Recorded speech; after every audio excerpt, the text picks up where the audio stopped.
하며 많은 은혜를 논하기도 하고 고백하기도 합니다. 구원의 은혜, 용서의 은혜, 보호와 인도의 은혜 등등을 고백을 하고 있습니다. 그러나 그 은혜 가운데서 우리가 종종 놓치는 것이 하나 있습니다. 그것은 바로 드릴 수 있는 은혜, 드림의 특권이라고 말씀을 드릴 수가 있습니다. 사랑하는 예수님께 성도 여러분, 헌금은 흔히 의무로 오해하기가 쉽습니다. 부담이 되고 때로는 마음이 무거워지기도 합니다. 그러나 성경은 헌금을 의무나 강요로 말씀하시지 않으시고 은혜에 대한 자발적 응답, 곧 특권으로 교훈하고 있음을 우리가 알 수가 있습니다. 우리가 하나님께 무엇을 드릴 수 있다라고 하는 이 사실 자체가 이미 하나님의 은혜이기 때문인 것입니다. 하나님은 우리의 도움을 필요로 하시는 분이 아니시라 우리 성도들에게 하나님의 은혜에 동참할 기회를 주시는 인자하신 분이시다라고 하는 것입니다.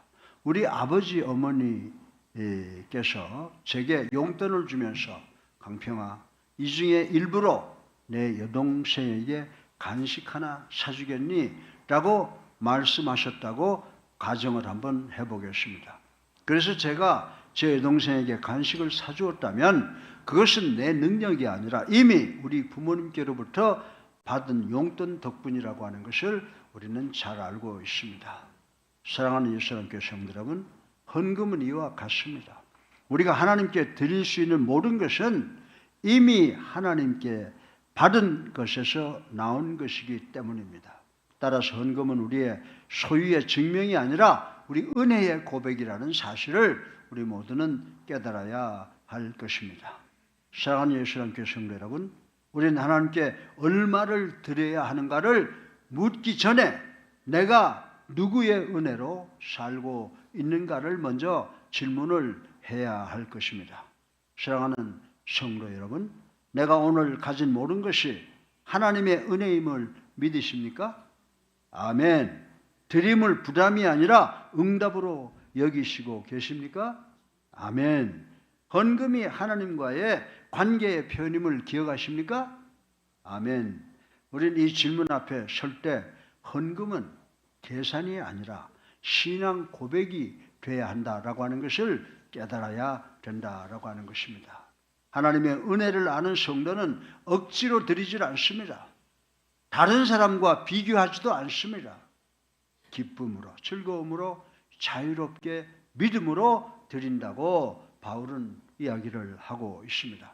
그래서 사도 바울은 헌금의 액수를 먼저 말하지 않고 헌금의 원리와 태도를 먼저 성경에서 가리키고 있는 것을 볼 수가 있습니다. 이제 우리는 성경이 말씀하시는 헌금의 기준, 곧 얼마 헌금을 드려야 하는가에 대해 하나님의 말씀으로 들어가 보고 은혜 받기를 주님의 이름으로 축원합니다.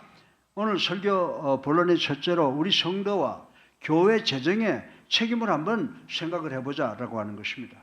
우리 다 같이 사도행전 4장 32절을 읽어보겠습니다. 시작.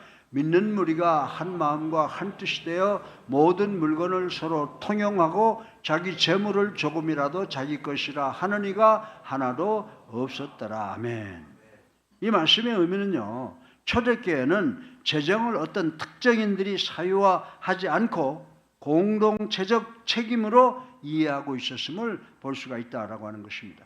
재정은 개인의 문제가 아니라 교회의 영적 건강을 보여주는 바로메타, 지표인 줄 우리 모두는 인식을 해야 한다라고 하는 것입니다. 주님 안에서 하나로 연합된 교회가 하나님을 기쁘시게 하는 교회라고 바울은 가르쳐 주고 있습니다. 본문 32절은 초대 예루살렘 교회 성도들이 한마음 한뜻으로 연합되는 사실을 증거한 내용이라고 하는 것입니다. 그들은 자기들의 교회에 핍박이 시작된 것을 알고도 요동하지 않았다라고 하는 것입니다. 오히려 더욱 주님을 의지하며 주님의 복음을 전하기를 각오하고 더욱더 하나로 굳게 연합했다라고 하는 사실을 우리는 볼 수가 있습니다. 한 마음과 한 뜻은 그들의 뜻과 혼이 하나가 되었다는 의미라고 하는 것입니다. 다시 말해서 전인격적으로 하나로 연합된 것이 초대교회 성도들의 연합이었다라고 볼 수가 있는 것입니다. 사랑하는 예수사랑교회 성도 여러분, 하나님을 기쁘시게 하는 일에는 여러 가지 일이 있을 수가 있습니다. 그 중에 전도하는 일, 구제하는 일, 봉사하는 일, 그리고 예배 드리는 일 등이 하나님을 기쁘시게 하는 일이라고 하는 것을 우리는 알아야 됩니다. 그러나 이 모든 일 이전에 교회 성도들이 믿음 안에서 한 마음 한 뜻으로 연합하는 생활이 전제되어 있어야 하나님을 기쁘시게 할 수 있음을 믿는 우리 모두가 되시기를 주님의 이름으로 축원합니다. 하나님은 바울 사도에게 빌립보서 2장 2절에 성도들은 마음을 같여요 사랑을 가지고 뜻을 합하여 한 마음을 가지라고 품으라고 말씀을 해주셨습니다. 그리고 빌립보서 2장 4절에는 각각 자기의 일을 돌아볼 뿐더러 또한 각각 다른 사람의 일을 돌아보아 나의 기쁨을 충만케 하라고 명령을 하였습니다. 바울 사도의 이 말씀대로 성령 충만을 받은 초대교회 성도들은 한마음 한뜻으로 연합했던 것입니다. 사랑하는 예수님께 성도 여러분, 어느 시대이든 이렇게 성도들이 한 마음과 한 뜻이 되는 교회는 더욱 풍성한 은혜를 주님께로부터 받게 되었다는 그 역사적 사실을 우리는 하나님의 말씀을 통해서 보고 배울 수가 있는 것입니다. 당시 초대교회들이 대적자들이 둘러싼 예루살렘에서 부흥하고 건재할 수 있었던 요인은 다름 아닌 성도들끼리의 연합이었다라고 하는 것을 우리는 오늘 본문 말씀을 통해서 깨달을 수가 있는 것입니다. 사랑하는 성도 여러분, 우리 교회가 하나님이 기뻐하시는 교회가 되기를 원하십니까? 아멘. 그렇다면 먼저 우리 성도들끼리 믿음 안에서 연합된 모습을 보이시기를 주님의 이름으로 부탁을 드립니다. 연합된 교회는 그리스도의 지혜로 이루어갈 뿐만이 아니라 성령의 도움으로 어떤 일을 당해도 어떤 문제를 당해도 그 문제를 해결할 수 있는 부흥하는 교회가 될 것을 우리는 확실히 믿어야 된다라고 하는 것입니다. 따라서 우리가 반드시 깨달아야 하는데 교회 재정은요 몇 사람 부자들이 헌신하는 것이 아니라 모든 성도의 공동 책임과 공동 헌신의 결과라고 하는 것을 우리는 믿어야 된다라고 하는 것입니다. 여러분들 우리 몸을 한번 보세요. 우리 몸의 한 지체가 영향을 독점하면 결국 몸 전체가 병들게 된다라고 하는 것입니다. 그러나 영향이 각 지체에 고루고루 분배될 때 건강이 극대화를 이루게 된다라고 하는 것입니다. 마찬가지로 교회 모든 성도에게 주인의식이 회복되면 교회의 분열이 줄어들게 됩니다. 따라서 은혜는 개인을 살리고 책임은 공동체를 살리는 줄 믿는 우리 교회가 되시기를 주님의 이름으로 축원합니다. 두 번째로 성도의 드림의 태도, 책임과 감사함으로 드린 태도를 한번 생각을 해보겠습니다. 우리 다 같이 갈라디아서 6장 6절을 읽어보겠습니다. 시작. 가르침을 받는 자는 말씀을 가르치는 자와 모든 좋은 것을 함께하라. 아멘이시죠? 아멘이죠. 네. 이 말씀에 함께하라라고 하는 말의 의미는 단순한 후원이 아니라 사명에 동참함을 뜻하는 것입니다. 성도는 목회자의 생계를 위한 유괴 양식을 공급해야 한다는 것입니다. 6절에서 사도 바울은 가르침을 받는 자는 말씀을 가르치는 자와 모든 좋은 것을 함께 하라고 권면을 하고 있습니다. 여기서 좋은 것이라는 말은 물론 물질적인 요소만을 의미하는 것은 아니지만 직접적인 의미에서 그것은 목회자들의 생계를 위한 유괴 양식을 의미하는 것이라고 말씀을 드릴 수가 있습니다. 따라서 본절은 가르침을 받는 자의 가르치는 자에 대한 의무를 규정하고 있는 것이어서 초대교회 시대부터 성도들에게서 사례를 받는 목회제도와 더불어 순회 전도자에 대한 생활적 배려가 시행되어 있다는 사실을 기록하고 우리에게 알려주고 있는 것입니다. 바꿔서 말하면 성도들은 자신의 영의 양식을 위해서 사역하는 목회자의 생계를 위해 육의 양식을 공급해 주는 일을 담당해야 한다는 말인 것입니다. 고린도전서 6장 9장 11절에 우리가 너희에게 신령한 것을 뿌렸은즉 너희의 육신의 것을 거두기로 과하다 하겠느냐라고 말하면서 성도들이 목회자를 부양하는 일이 당연한 것이라고 바울은 초대교회 성도들에게 교훈을 했습니다.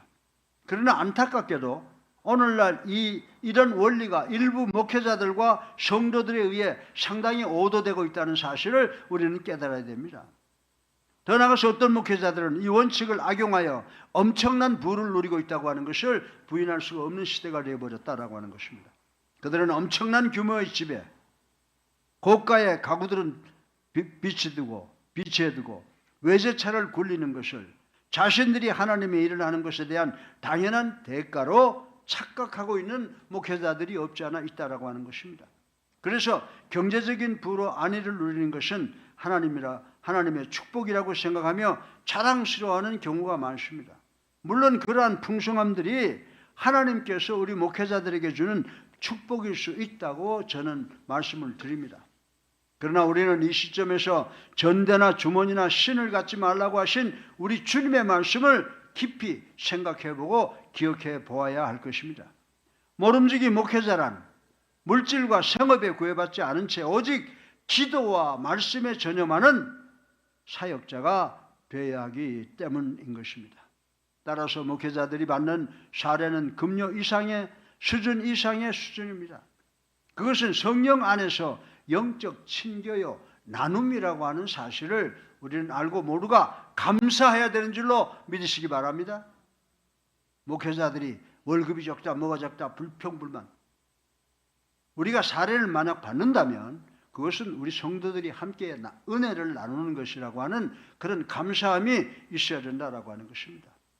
사랑하는 성도 여러분, 성경의 이러한 가르침을 잊지 마시고 부디 말씀대로 사시는 우리 목회자들과 우리 성도님들 되시기를 주님의 이름으로 축원합니다. 네.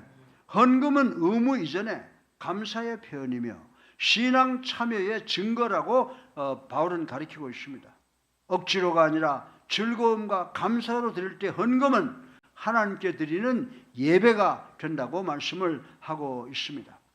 불평하며 주는 선물과 감사하며 주는 선물의 무게가 전혀 다르다는 사실을 우리는 깨달아야 됩니다. 우리의 드림이 짐이 아니라 즐거움이 됩니다. 책임 위에 감사가 더해질 때 우리의 드림은 예배가 되어서 하나님께 찬송과 영광을 돌리게 되는 줄로 믿으시기를 주님의 이름으로 축원합니다. 셋째로 성도의 드림과 하나님 나라에 대해서 생각을 해보겠습니다. 우리 다 같이 마태복음 6장 24절을 읽어보겠습니다. 시작. 한 사람이 두 주인을 섬기지 못할 것이니 혹 이를 미워하고 저를 사랑하거나 혹 이를 중히 여기고 저를 경히 여김이라. 너희가 하나님과 재물을 겸하여 섬기지 못하느니라. 아멘. 여러분들, 우리는요 영원히 주님의 소유된 자들이라는 말씀인 것입니다. 24절의 의미는 주님께서는 한 사람이 두 주인을 섬기지 못할 것이라고 말씀을 하셨습니다. 그러나 이 말씀은 한 종이 동시에 두 주인을 섬길 수 없다는 의미지만은 반드시 무조건 한 주인만 섬겨야 된다는 의미가 아닙니다. 당시 노예 제도가 있던 고대 사회에서는요, 노예 매매가 자유로워서 주인집이 망하거나 주인의 미움을 사거나 늙었다는 이유 등으로 다른 사람들에게 팔려가는 경우가 왕왕 있었다고 하는 것입니다. 이럴 경우에 종은 그가 팔린 집 주인을 다시 섬겨야만 하는 것입니다. 옛 주인은 이제 자신의 주인이 아닙니다. 그러나 우리 주 예수 그리스도는요, 결코 망하지도 또한 우리를 다른 곳으로 보내거나 팔아버리시지 않는 분이라고 하는 사실을 우리는 깨달아야 된다라고 하는 것입니다. 예수님은 십자가와 부활의 권능으로 세상 권세를 절대적으로 얻으신 분이시라고 하는 것입니다. 그러기에 제자들에게 유언적으로 강조하신 첫 마디는 마태복음 28장 18절에 하늘과 땅의 모든 권세를 주셨으니 라고 선포하셨습니다. 이 세상에는 주의 권세와 그 행사를 망하게 할 자는 없다라고 하는 것입니다. 그리고 주님은 결코 우리를 사탄에게 도로 파실 일도 하시지 않는 분이라고 하는 사실을 우리는 깨달아야 된다라고 하는 것입니다. 그래서 요한복음 3장 11절에 예수께서 세상에 있는 자기 사람들을 사랑하시되 끝까지 사랑하시느니라. 아멘. 친구들끼리라도요, 삐걱하면 조금만 잘해주다가 조금만 잘못하면 픽 돌아서서 욕하고 그러잖아요. 주님은 그렇지 않다는 거예요. 주님은 요한복음 3장 11절에 예수께서 세상에 있는 자기 사람들을 사랑하시되 언제까지 사랑하신다고요? 끝까지 사랑하시느냐라고 강조를 하고 있습니다. 또 요한복음 6장 37절에 보면요, 아버지께서 내게 주신 자는 내가 결코 내어쫓지 아니하리라고 약속을 하셨다라고 하는 것입니다. 사랑하는 예수랑 교회 성도 여러분, 우리가 예수님을 그리스도로 살아계신 하나님의 아들로 영접한 사실은 예수님만을 나의 주인이요 왕으로 섬기겠다는 신앙 고백이며 맹세라고 하는 사실을 우리는 깨달아야 된다라고 하는 것입니다. 그러기에 이제 예수 그리스도의 통치가 나의 삶의 중심이 되도록 예수님의 뜻만을 나의 생명이요 가치관으로 삼고 살아가겠습니다라고 하는 고백이라고 하는 것입니다. 세상의 부귀영화도 낙엽처럼 날아가 버립니다.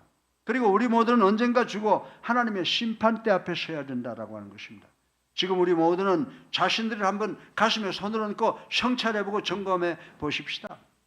부귀영화를 쌓아놓고만 있는 어리석은 자는 아닌지, 그리고 예수 그리스도와 세상의 다른 것을 겸하여 섬기려고 하는 기회주의자가 아닌지 한번 성찰해 보시기를 주님의 이름으로 축원합니다. 예수님은 재물을 악이라고 하시지는 않으시고 재물을 섬기고 재물의 종이 되거나 재물의 주인이 될 때 그것이 문제가 된다고 말씀을 하시고 계십니다. 드림은 돈의 문제가 아니라 주권의 문제라고 하는 사실을 우리는 알아야 됩니다.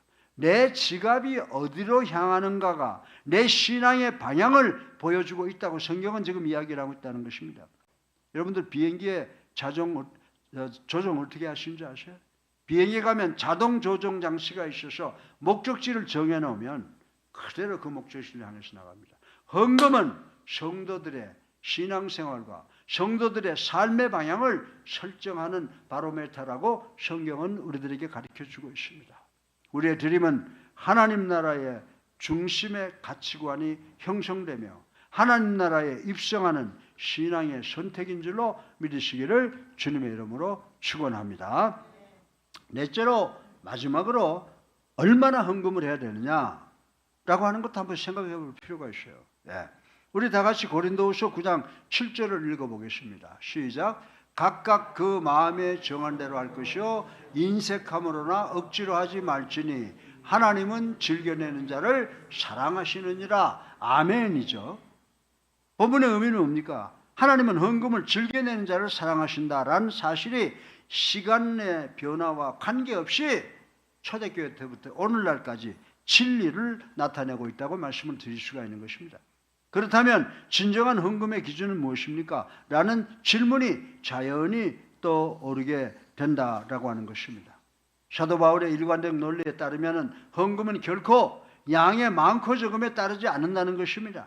헌금은 외적인 양에 의해 가치가 부여되는 것이 아니라고 바울은 이야기를 해주고 있습니다. 오직 헌금을 드리는 사람의 마음의 자세에서 가치가 부여된다라고 가르쳐주고 있습니다. 그러므로 헌금은 사람의 눈이나 외적 강압에 의해서 결정되어서는 절대로 안 된다는 것을 가르쳐주고 있습니다. 헌금은 오직 하나님 앞에서 자신의 양심에 따라 결정하여야 한다는 것입니다. 그리고 헌금은 탐욕이 가득 차고 인색하고 즐겁지 않은 마음으로 수행될 때는 탐욕으로 불리우는 반면에 관대하고 적극적인 마음으로 수행할 때는 축복으로 인정을 받게 되는 줄로 믿는 우리 모두가 되시기를 주님의 이름으로 축원합니다.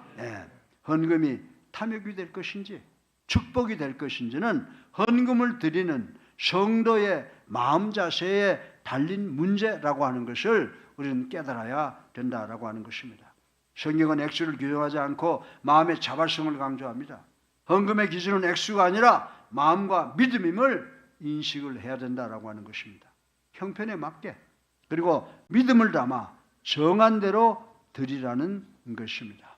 예수님이 칭찬하신 과부의 엽전 두 렙더는 액수보다 그 전심, 그 마음을 우리 주님께서 보셨다라고 하는 것입니다.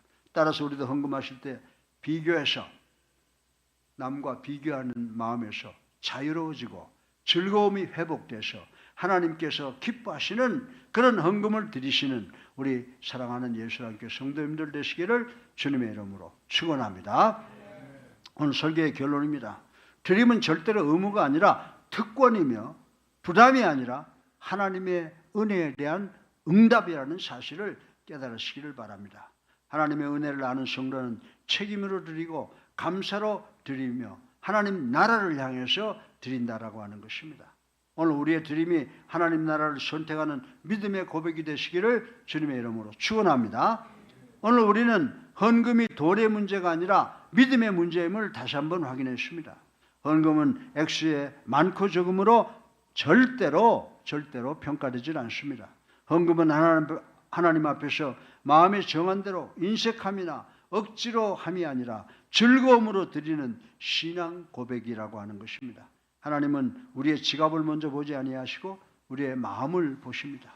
그래서 하나님은 많이 내는 자보다 즐겨 내는 자를 더 사랑하신다고 선언을 하셨습니다. 우리는 더 이상 비교하지 않겠습니다. 억지로 드리지 않겠습니다. 사람을 의식하지 않겠습니다. 이제 우리는 하나님을 신뢰함으로 은혜에 대한 감사로 믿음으로 즐겁게 드리는 우리 성도들이 되시기를 결단해야 되는 줄로 믿으시기 바랍니다. 네, 드림은 짐이 아니라 특권이며 헌금은 손해가 아니라 은혜이며 즐거움으로 드리는 삶은 하나님의 더 많은 공급을 경험하는 삶이 되게 되는 줄로 믿으시기 바랍니다. 하나님은 오늘도 즐겨내는 성도들을, 즐겨 드리는 성도들을 사랑하시어 넘치는 축복을 예비하고 계시는 줄로 믿으시기를 주님의 이름으로 축원합니다. 네, 다 같이 기도하시겠습니다.